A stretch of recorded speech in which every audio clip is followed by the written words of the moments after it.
ಜನ ಎಲ್ಲ ಕೂಡಿ ಸ್ಮಶಾನಕ್ಕೆ ತಂದಾರ ಪಾಪ ತಾಯಿಗೆ. ಸ್ಮಶಾನಕ್ಕೆ ತಂದು ಕಟ್ಟಿಗೆ ಎಲ್ಲ ಒಟ್ಟಿ ಯಲ್ಲಪ್ಪ ಮಹಾರಾಜನ ಕೈ ಒಳಗ ಕಿಚ್ಚು ಕೊಟ್ರಿ. ಎಲ್ಲಪ್ಪ ನಿನ್ನ ಹೆಂಡತಿ ಕಿಚ್ಚು ಕೊಡು ಅಂದಾಗ ಕಿಚ್ಚು ಕೊಡುವತ್ನ್ಯಾಗ ದಗದಗ ಉರಿ ಹತ್ತಿ ಉರಿಲಿಕ್ಕತ್ತು. ನಿಮಗೆ ವಿಚಿತ್ರ ಒಂದು ಮಾತು ಹೇಳ್ಬೇಕಂದ್ರ ಏನ್ರಿಪ್ಪ, ಉರಿ ಹಿಂಗ ದಗದಗದಗಕ್ಕೂ ಉರಿತಿತ್ತು.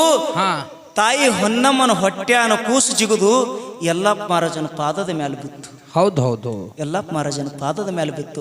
ಯಲ್ಲಪ್ಪ ಮಹಾರಾಜ ಹುಚ್ಚರಂಗ ನಿಂತಿದ, ನನ್ನ ಹೆಂಡತಿ ಹೊಂಟಳಲ್ಲ ನನಗೆ ಬಿಟ್ಟು, ನನ್ನ ಹೆಂಡತಿ ನನಗೆ ಬಿಟ್ಟು ಹೊಂಟಳಲ್ಲ ಅಂತ ಹೇಳಿ ಯಲ್ಲಪ್ಪ ಮಹಾರಾಜ ಯಾವ ಪ್ರಕಾರ ಆ ಉರಿ ಮುಂದೆ ನಿಂತಾನ. ಹೌದು.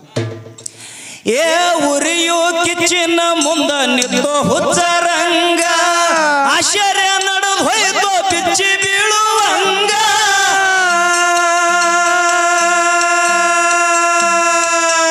ಏ ಉರಿಯು ಬೆಂಕಿ ಮುಂದ ನಿಂತು ಹುಚ್ಚರಂಗ ಆಶ್ಚರ್ಯ ನಡೆದು ಹೋಯ್ತು ಬಿಚ್ಚಿ ಬೀಳುವಂಗ.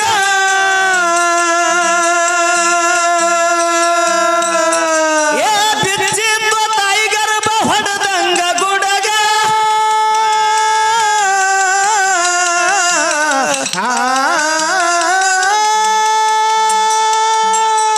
ಏ ಬಿಚ್ಚಿದ್ದು ತಾಯಿ ಗರ್ಭ ಹೊಡೆದಂಗ ಗುಡಗ.